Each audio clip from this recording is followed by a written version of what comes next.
All right, today we're going to talk about a really critical skill, the art of de-escalation.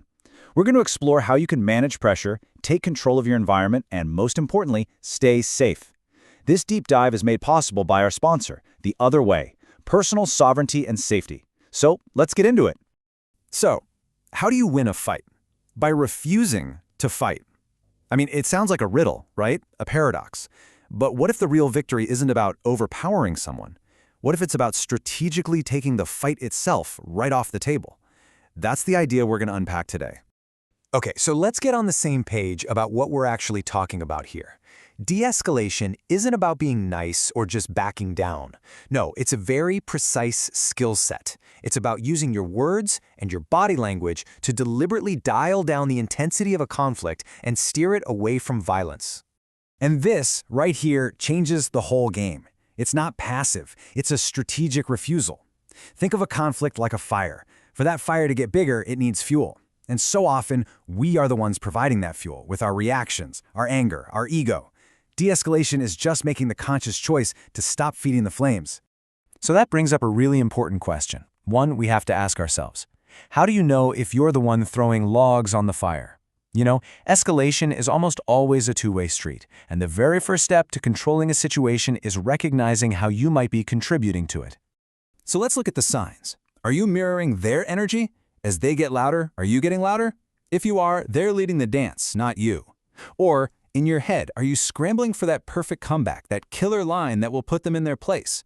That's just your ego looking for a win. How about judging them, thinking about how rude or unfair they are? And maybe the biggest one of all, are you closing the distance, stepping toward them? That's a physical challenge, and it instantly raises the stakes. And this really gets to the heart of the matter. It's all about a crucial internal shift in your mindset. A reactive mind, it's focused on the win. It's about being right, about scoring points. But a sovereign mindset, it changes the goal completely. The new goal is simply a search for safety. And believe me, when your only objective is to get home in one piece, your tactics change big time. All right, so how do we actually do this? How do we put it into practice? Well, the strategy is pretty simple, at least in theory. You starve the fire.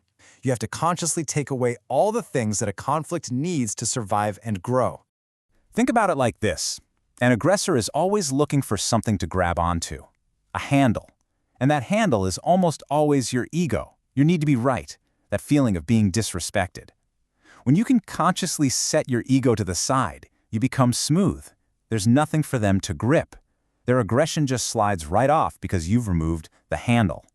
Of course, saying stay calm is easy, but actually doing it under pressure, that's a whole other story. Our bodies are wired to fight, flee, or freeze. To counter that, there's a tool called the 3-minute clearing that can be a total game changer. It's basically a strategic internal reset that's designed to break that biological freeze response and bring back your clarity. It's a subtle, 18-second protocol that helps you bypass that adrenaline tunnel vision and get your composure back so you can move with intention instead of just reacting. We've put a link in the description if you want to learn more. And hey, while you're down there, if you're getting value out of this, a quick like, subscribe, or comment really does help the channel out a ton. Okay, so we've talked about the why. Now let's get into the how. Here is a practical 4-step reset that you can use the second you feel a situation starting to heat up. Step 1, lower your volume. Just speak a little bit quieter and a little bit slower than they are. This forces them to focus just to hear you, and it can actually bring their energy level down. Step 2, soften your eyes. A hard, direct stare is a challenge. So instead, widen your gaze, take in the whole scene. It shows you're not a threat, and it also makes you more aware of your surroundings. Step 3, validate without agreeing. Simple phrases like, I hear you, or I can see why you're upset. You're not saying they're right, you're just acknowledging their reality. That's huge for lowering defenses. And finally, step 4, open the space. Keep your distance and keep your hands visible and open. It's a non-threatening posture that is also secretly a powerful defensive stance. Now, I know what some of you are probably thinking right now. A lot of people hear this stuff and they have some very valid questions. This idea of being courteous when someone is being aggressive, it can feel totally backwards. So let's just tackle that head on. And here it is, the big one. This is probably the #1 objection I hear. Doesn't being nice or calm just make me look like a victim? Like an easy target? It's a real fear. And here is the reframe that is so crucial. This is not about being nice. This is about professional courtesy, which is actually a form of supreme control.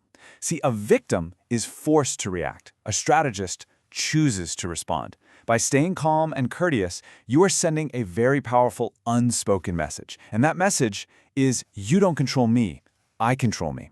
And trust me, there is almost nothing more intimidating than that. All right, let's tackle another tricky one, because this comes up a lot. What about honesty?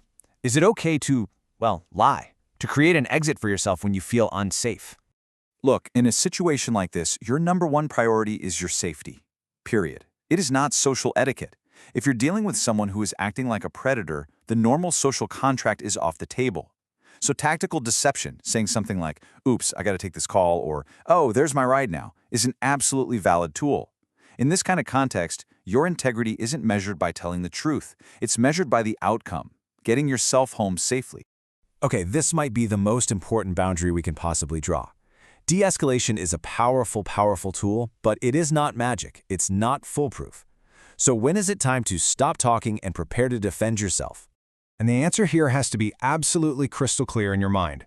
It is the moment they cross a physical boundary. They get in your personal space. They touch you. Or it's the moment your intuition, your gut, is screaming at you that violence is about to happen. De-escalation is a bridge to an exit. If that bridge is on fire, you need to get moving. And remember this last line, it is critical. Never talk so much that you forget to move. And that brings us right back to the beginning, doesn't it? This is the new definition of winning. Real victory isn't about proving you're right or proving you're tougher.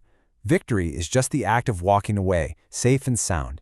You win because you refuse to play their game by their rules. So we'll leave you with this question to think about.